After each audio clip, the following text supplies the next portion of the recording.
Brasil, esse maldito curral tropical, ele é um viveiro de gametas com o QI de um baixista de MPB. Hoje, meus jovens apedeutas, hoje eu fui arrastado até o poupa-tempo. Pois é, o príncipe da burguesia, o representante número 1 da classe média alta brasileira, um conhecedor de vinhos com um nome que a boca plebeia não ousa pronunciar. Fui obrigado a pisar nesse curral de atendimento público chamado poupa-tempo. E sabe por quê? Porque eu fui assaltado. Pois é, eu fui assaltado na Faria Lima pela milionésima vez. E no Brasil, isso não é um incidente. Isso é um ritual de passagem. Isso é o batismo da classe média alta. Eu fui abordado por um sujeito com cara de quem foi parido numa fila do SUS. E ele foi criado tomando Italac com Toddy e ketchup cepera, falando aquele monte de gírias mentecaptas. Ele falava tão mal que eu nem entendia que eu estava sendo assaltado. Mas aí ele me mostrou o trabuco, aí eu entendi, né? O QI de símio, ele levou o meu Rolex. Não era esse aqui que estava comigo no dia. Ele levou minha carteira e o meu RG, aquele documento fedido, todo amarrotado e plastificado com a baba do estagiário do Estado. Pois bem, aí eu fui no poupa-tempo para tirar outro. Que humilhação! Chegando lá, os caras do estacionamento já queriam me roubar cobrando R$30 só na primeira hora, tá? Para dar uma estacionadinha. E carro grande era mais caro, tá? É sempre essa, você vê a placa de R$30, aí você para, vira 40. Cuidado com os estacionamentos. Aí eu estacionei, desci do carro e fui para a porta do poupa-tempo. E só de eu pisar lá, eu já senti as minhas hemácias querendo sair do meu corpo. Elas queriam se demitir do meu sangue. O ar, ele era pesado. Você via o desespero das pessoas e você sentia o cheiro do suor da axila proletária. Era cheiro de gente feia, mas não é aquelas pessoas feias com charme. Era gente feia revoltada, né?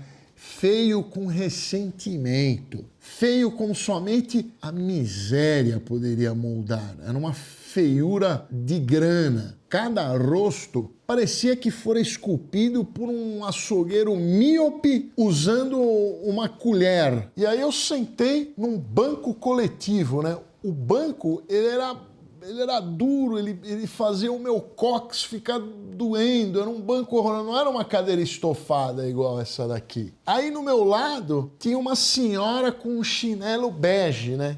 E ela estava mastigando. Ela mastigava de boca aberta, né? Ela estava comendo um biscoito e ficava caindo aqueles farelos daquele biscoito de marca que você só encontra em supermercado da periferia. E ficava voando partículas, né? E arremessando as partículas para todo lugar, sujando tudo. Era uma coisa imunda.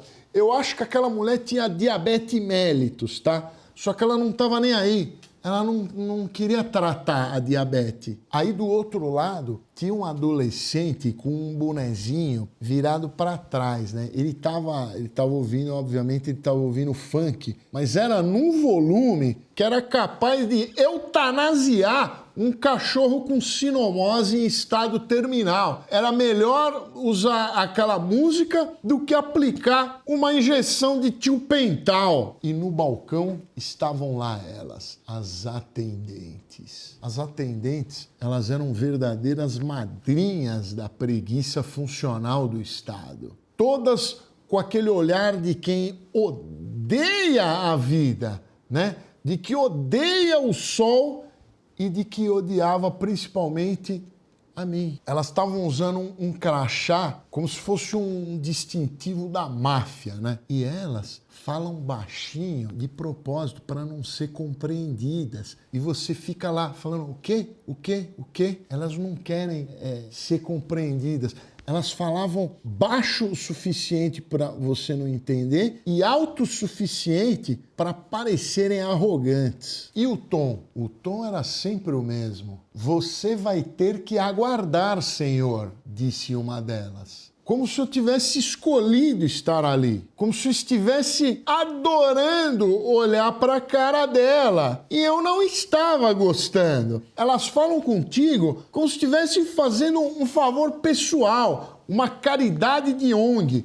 Era como se fosse aquelas voluntárias da ONG, lá da Praça da Sé, que distribuem sopa de fezes para os mendigos e esperam gratidão, esperam aplausos e reconhecimentos. E talvez até uma canonização popular. Quem trabalha em ONG não tem que ficar esperando elogio. O agradecimento vem quando a gente quer agradecer uma dessas pessoas. Você está ali para ajudar os outros. Não é para receber agradecimentos, tá? Uma delas estava usando maquiagem da Avon e com aquela franja toda encebada, ela me lançou um olhar assim que misturava, era uma mistura de pena com inveja. Talvez ela tenha percebido que as minhas roupas eram importadas e talvez ela tenha sentido o cheiro do meu corpo misturado com o meu perfume e percebeu que eu não pertencia à plebe. Eu não era da mesma classe social dela. Afinal, a classe média alta, ela exala um aroma agradável, um aroma distinto. Ou talvez ela apenas me odiasse por eu ter dentes mais alinhados do que os dela, né? Mas aí, de repente, ela se levantou com uma lentidão cirúrgica, olhou o meu protocolo e disse assim: você vai ter que esperar mais. Mais um pouco, né? E eu já estava ali há 48 minutos, tempo suficiente para a gestação de um bezerro em tempo acelerado. E as funcionárias não paravam de conversar entre elas. Elas ficavam lá conversando aquele monte de papo furado e olhando pra gente com aquelas caras de orifício corrugado.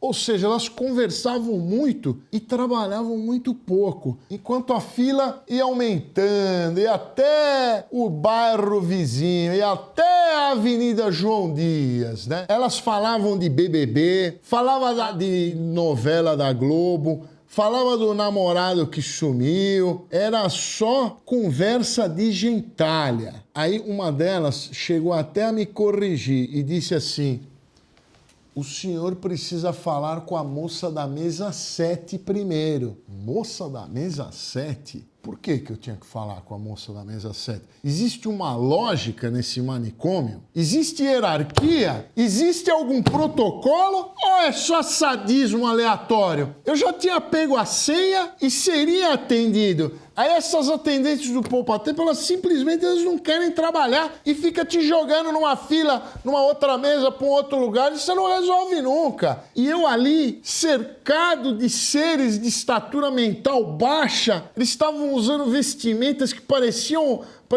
doações rejeitadas pela Cruz Vermelha. Aí, de repente, eu vi uma criancinha com um catarro no rosto e ela me ofereceu uma balinha. Eu quase chorei, mas não de emoção. Eu fiquei com nojo do catarro dela. Tava lá um catarro, eu não sei se aquilo era uma enfermidade que ela tinha. Aquela caca de nariz, ela estava muito próxima da boca da criança e podia estar lá por horas.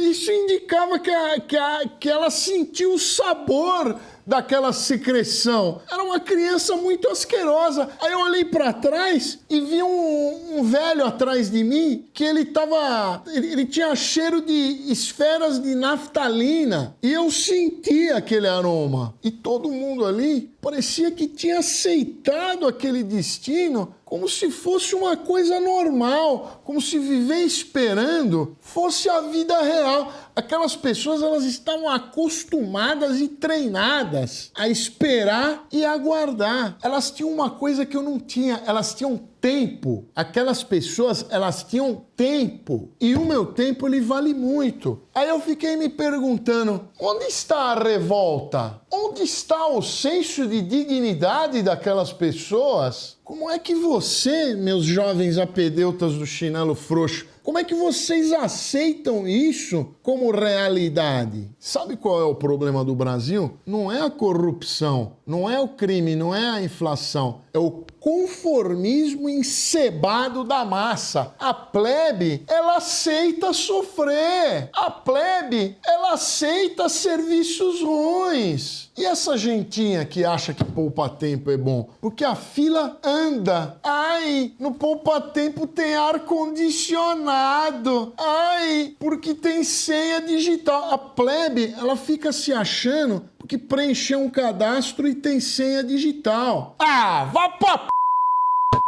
vá se com a tua senha digital. Esse lugar, ele tinha que ser demolido e transformado em um shopping com a administração do Shopping Iguatemi. Tem que fechar esses poupa-tempo. Com estacionamento bem caro para afastar as pessoas feias. E foi aí que ele apareceu, o bebê, o anticristo do poupa-tempo, um homúnculo recém-expelido do útero da desgraça, um demônio em estado larval, coberto de gosmas e secreções gástricas, e ele estava vestindo um macacão com uma estampa de personagem de desenho animado de baixo orçamento. Aí ele começou a chorar, mas não era um choro qualquer, era o choro do Apocalipse em Double Surround 4.0. Parecia que alguém havia acendido um incenso de enxofre dentro das fossas nasais daquele ser. Era um grito agudo, carregado de fúria ancestral, como se o bebê ele fosse a reencarnação de uma entidade maligna milenar. Ele era um cruzamento do Baal com o capiroto chorando. Vocês não sabem o que era aquela criatura. Cada nota daquele lamento infernal, os meus tímpanos eles imploravam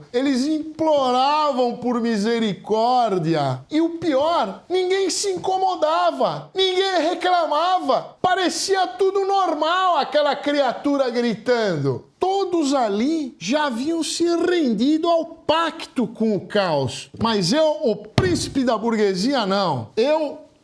De maneira alguma, eu sentia cada berro daquele pequeno capeta como se fosse uma facada na espinha dorsal da civilização. A mãe, uma jovem senhora, ela parecia que tinha sido moldada com pão amanhecido e glacê de gordura hidrogenada. Simplesmente ela disse assim, é que ele tá com cólica, tá? Cólica? Não na minha cara, isso não era cólica não, tá? Isso era uma possessão demoníaca em estágio fetal. Esse bebê, ele precisa de um exorcismo, não é de chá de camomila. Chá de camomila não vai acalmar ele. Precisa de uma estaca de madeira e um martelo. Aliás, nem um padre falando em italiano ele ia resolver aquilo ali, tá? Esse aí só saía na base do despacho completo, lá, aquele negócio de galinha preta, caldo mage, vela de 7 dias e contrato de silêncio. O carrinho, ele ficava lá balançando como se ele fosse um altar portátil da perdição. E o choro? O choro parecia as trombetas do Apocalipse. Provavelmente aquele choro lá é o som que você vai ouvir quando houver a abertura dos portões do inferno. Eu fiquei esperando qualquer momento a criança virar a cabeça em 360 graus e começar a flutuar gritando palavras em latim. Ali naquele instante eu entendi o verdadeiro castigo divino não é a fila, e sim o convívio forçado com as crias do proletariado endiabrado. E com aquele choro demoníaco de fundo, enquanto a atendente ela mascava um chiclete, como quem estivesse ruminando toda a sua amargura, eu percebi que a minha alma já estava sendo condenada. Aí eu saí de lá com meu RG na mão, mas a minha alma, ela estava mutilada. Como é que um país que humilha os seus cidadãos de bem, no ato de tirar um documento, ele quer dar certo? Ele já humilha a gente na hora de tirar um RG. Enfim, hoje eu aprendi que o Brasil, até para ser roubado, o burguês ele precisa pagar mais caro. E ainda agradecer a uma atendente de coque encebado por ela ter carimbado o teu papel com cara de tédio e nojo. Agora, se vocês me derem licença, eu vou tomar um banho e tentar esquecer essa tarde de horrores, porque eu tô com nojo do meu próprio corpo, que ele ficou sentado naquele ambiente hostil. Se você quiser que eu comente alguma notícia, faça algum react ou algum tema, poste nos comentários. Tá? Eu sou o príncipe da burguesia, o representante número 1 da classe média alta brasileira. E se inscreva e torne-se membro. Tchau!